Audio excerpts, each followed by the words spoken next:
So, atin ang ilalagay na natin everyone yung binili kong mga fish ng bonggang-bongga. So, sana naman ay walang mangyari dito sa tatlong fish na ito.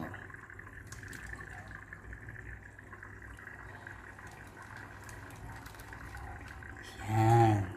Diba? Saan agad sila? O, gumala na agad. May mga kasama na.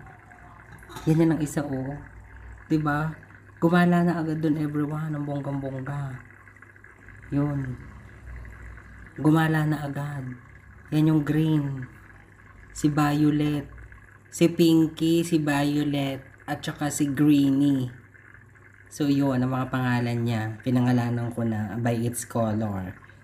Si Greenie, si Pinky, at saka si Violet ng bonggang-bongga. O diba, meron na silang kasama, madami na sila ng bonggang-bongga, masaya na sila ng bonggang-bongga.